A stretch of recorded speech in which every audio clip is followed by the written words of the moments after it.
성경 속에 있는 진리를 탐구해보는 기독교 강요 시간입니다. 어, 오늘은 제 2권 6장 중보자 하나님 두 번째 2항에 대해서 살펴보겠습니다. 2항은 옛 언약까지도 중보가 없으면 은혜로우신 하나님께 대한 신앙이 없다고 선언한다 하는 주제를 가지고 있습니다. 이 옛 언약이라는 것은 구약 성경을 말씀하는 것이고 율법을 이야기하는 것입니다. 하나님께서 구약 성경에 약속하시고 예언하신 그 모든 것들이 예수 그리스도가 없으면은 도무지 그 말씀이 이루어지지 않는 그런 말씀들입니다. 그래서 중보자 예수 그리스도가 없이는 구약 성경의 하나님을 향한 신앙도 그게 근거가 없다는 이야기죠. 겉으로 보기에는 구약 성경에는 예수 그리스도가 보이지 않습니다. 그렇지만 구약 성경이 율법이 토대하고 있는 땅 및 그 안에는 예수 그리스도가 뿌리로 있는 것입니다.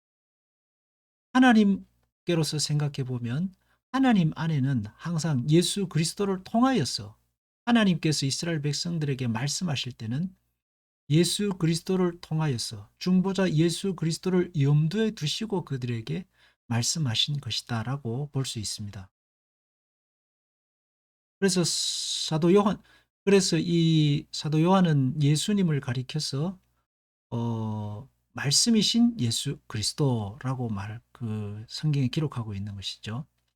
그래서 하나님의 모든 말씀들이 예수 그리스도를 통하여서 전파된 것이라고 해석하고 있는 것입니다. 하나님께서 이스라엘 백성에게 베푸신 모든 은혜는 중보자 예수 그리스도 없이는 불가능한 일이었다라는 거죠. 구약 성경에 그것이 많은 것이 증거하고 있지만 율법에 기초한 희생 제사가 증거하고 아브라함을 부르신 근거, 또 다윗 가문을 왕으로 세우신 근거, 왕들의 죄악 가운데 나라가 망하였지만 그래도 하나님께서 그들을 끝까지 붙잡으신 증거, 이 모든 것들은 예수 그리스도, 중보하시는 예수 그리스도, 그들의 죄를 중보하시는 예수 그리스도가 없이는 이게 설명이 되지 않는다는 것입니다. 율법만 가지고는 도무지 설명이 되지 않습니다. 그러므로 중보를 떠나서 하나님이 저 고대 백성에게 은혜를 베푸신 일이 없고 은혜를 받으리라는 희망을 주신 일도 없다. 그러니까 이스라엘 백성에게 하나님께서 베푸신 은혜, 아브라함을 택하시고 또 이삭을 택하시고 주시고 또 이삭의 두 아들 중에서 야곱과 에서 가운데 야곱을 택하시고 요셉을 통해서 그들을 구원하시고 하시는, 또 그들을 애굽에서 출애굽해 내시는 그 모든 은혜가 그들의 죄를 사하시는 중보자 예수 그리스도 없이는 불가능한 일이었다라는 것입니다. 다른 말로 하면 그것이 이스라엘 백성들의 행위에 기초하지 않고 하나님의 은혜에 기초하는데, 하나님의 은혜는 중보자 예수 그리스도를 통해서 전파된다는 것이죠. 칼빈은 하나님께서 죄인들에게 주신 모든 은혜와 사랑과 긍휼은 중보자 예수 그리스도에 기반한다고 해석하고 있는 것입니다. 다른 말로 하면 자기 백성에게 베푸신 사랑, 예수님 안에 있다라는 것입니다.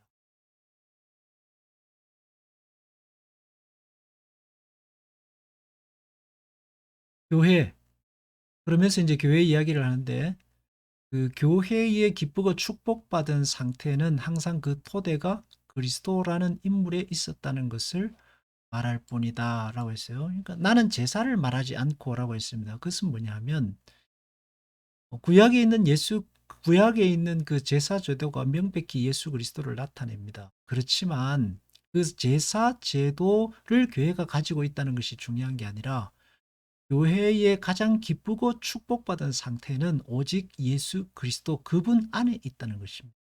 그러니까 교회의 축복의 상태는 예수 그리스도가 머리시기 때문이고 우리는 교회가 예수님의 몸이기 때문입니다. 교회의 권위나 교권이죠. 성도의 자질이나 교세, 세상으로부터의 평가와 어떤 존경 이런 데 있지 않습니다. 교회의 교회됨은 오직 예수 그리스도, 중보자 예수 그리스도에게 그 교회의 교회됨이 있습니다. 그래서 교회가 이 땅에 존재하는 이유는 하나님께서 이 세상을 어떻게 하나님께서 이 세상을 예수 그리스도 안에서 통치하시고 주인 되심으로 계신다 하는 것을 보여주는 표적과 사인으로서 유일하게 존재하는 것이죠. 우리 교회는 예수 그리스도만을 예배하는 그런 그 공동체가 되는 것입니다. 예수 그리스도를 빼놓은 다른 하나님은 있을 수 없어요. 예수 그리스도를 빼고 성령님이나 예수 그리스도를 빼고 성부 하나님을 말할 수 없는 것입니다.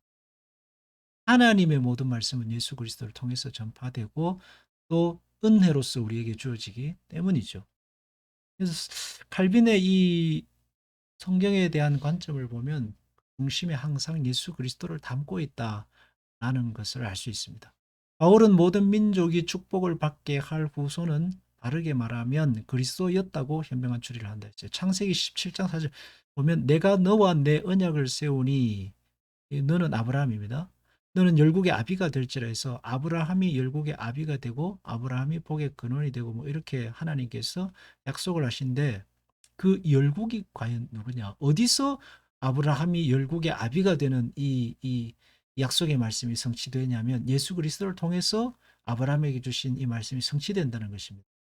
갈라디아서 3장 14절이 바울의 해석인데 그리스도 예수 안에서 아브라함의 복이 이방인에게 미치게 하고라고 했습니다. 그러니까 아브라함은 한나라 이스라엘을 세우기 위해 부름받은 자가 아닙니다. 그러나 이스라엘 백성들은 잘못 해석했죠. 하나님은 우리만의 하나님이다라고 보았습니다. 하지만 하나님께서 이 아브라함에게 약속하신 처음 이 약속의 말씀부터 아브라함은 열국의 아비입니다. 열국의 아비가 되는 이유는 아브라함 후손 가운데 예수님이 오시고 그 예수님 안에서 아브라함은 열국의 아비가 됩니다. 그리고 예수님 안에서 믿음의 자녀가 된 사람들은 아브라함의 복을 함께 받는 자가 되는 것입니다.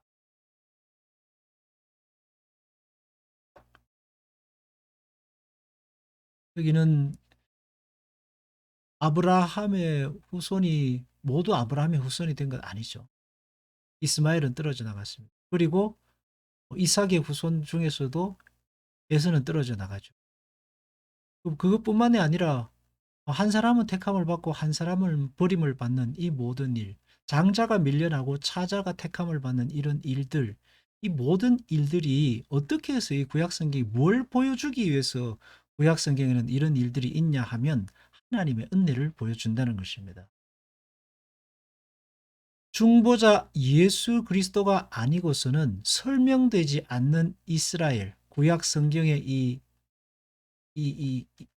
이스라엘 나라의 역사적 진행, 이런 이스라엘 나라의 역사 진행을 보면은 하나님께서 중보자 예수 그리스도를 통하지 않고는 이 역사가 설명이 되지 않는다는 것이죠. 만약에 그들이 아브라함의 후손이 모두 하나님의 자녀가 된다면 거기에는 이스마엘로 들어가고 또 이삭의 아들인 야곱과 에서 중에 에서도 당연히 들어가야 됩니다.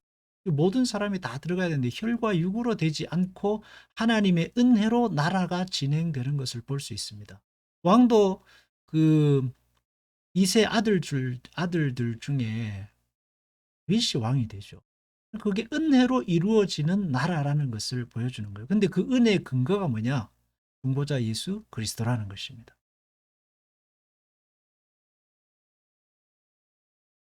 따라서 아브라함의 후손은 주로 머리인 한 분 안에서 인정되며 흩어진 사람들을 모는 것이 직책인 그리스도가 나타날 때까지 약속의 구원이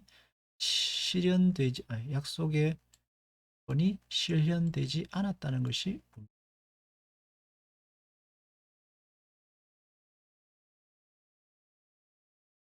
아직 실현되지 않았. 그러나 예수 그리스도를 통해서 실현되어 지금도 완성되어 가고 있죠.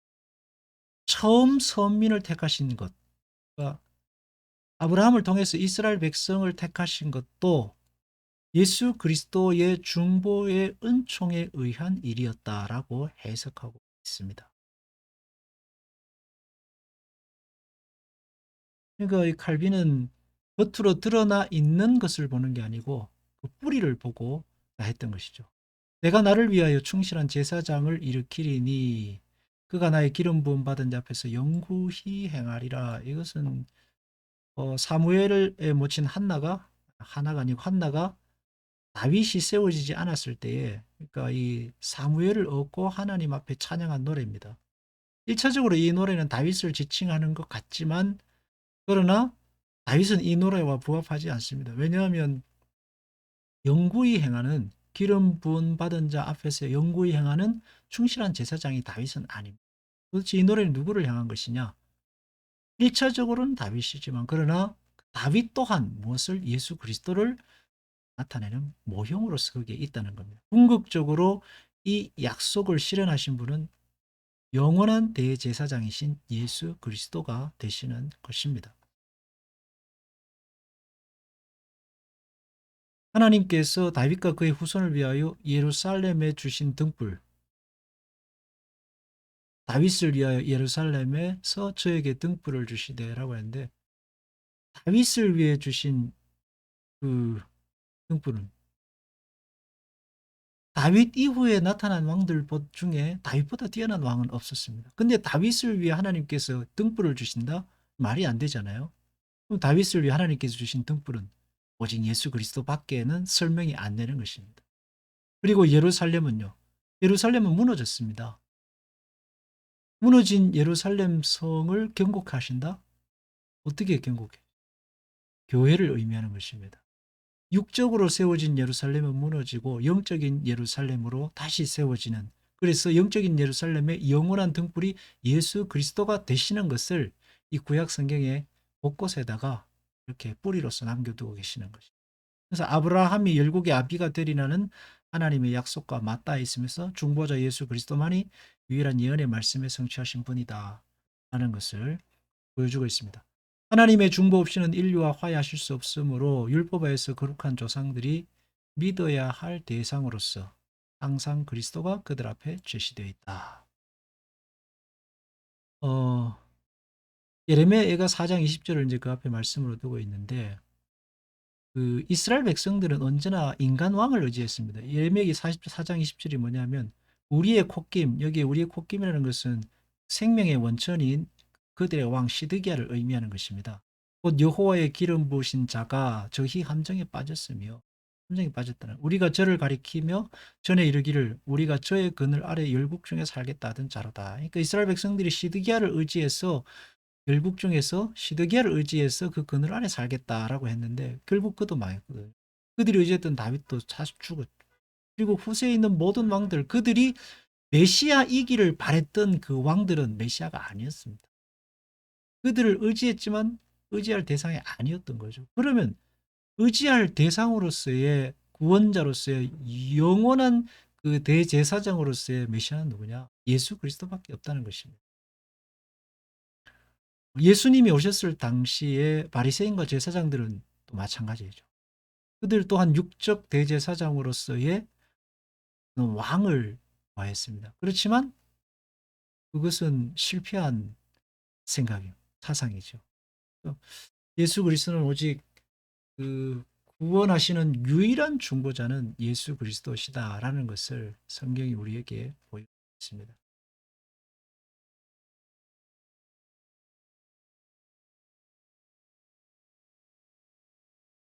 할빈의 기독교 강의 오직 은혜, 오직 믿음, 오직 예수 그리스도, 오직 하나님께 영광, 오직 성경을 그 주제로 담고 있는데, 할빈의 이 구약 성경 또한, 구약의 약속 또한 예수 그리스도의 중보자, 강조하는 그 중보입니다. 중보자. 죄를 대신하여 죽으시고 하나님의 은혜를 우리에게 보이시는, 은혜를 우리에게 베푸시는 중보자로서의 예수 그리스도, 그분이 없이는 하나님의 은혜와 사랑 그리고 이스라엘의 역사가 설명되지 않는다는 이야기를, 그러므로 우리가 신앙에서 가장 중요한 것, 우리의 유일한 은혜, 구원 오직 예수 그리스도로부터 온다는 사실입니다. 요즘은 세상이 많이 바뀌어서 사람들이 물질적인 것, 우리의 육체적인 것 혹은 눈에 보이는 것으로 신앙의 그 어떤 좋고 나쁨 혹은 신앙이 뭐 은혜를 받았냐 안 받았냐를 사람들이 자꾸 측정하는데 그건 잘못된 것이죠. 예수 그리스도만이 우리에게 유일한 중보자이시고 하나님의 은혜를 방편이 되시는 것입니다. 은혜를 우리에게 부으시는 거예요. 그래서 신앙이 좋다는 것은 이 땅에서 우리가 어떤 육적인 복을 많이 받았느냐라 보다도 예수 그리스도를 얼마나 알아가느냐 하는 데에 중요한 근거가 있다고 할 것입니다. 기도하겠습니다. 하나님, 세상은 점점 눈에 보이는 것을 향해 가고 있지만 우리는 그 보이는 것 속에 보이지 아니하는 하나님, 그리고 하나님의 더 깊은 곳 안에 계시는 예수 그리스도, 중보자 예수 그리스도의 그 중보자 되심을 늘 가슴에 새기고 살아야겠습니다. 교회의 교회됨이 교권이나 우리의 자질이나 세상의 평가 있지 않고 중보자 예수 그리스도의 머리 되시고 구원자 되심에 있음을 늘 기억하고 믿음 안에 굳건히 교회를 세우는 자로 살게 하옵소서. 예수님 이름으로 기도합니다.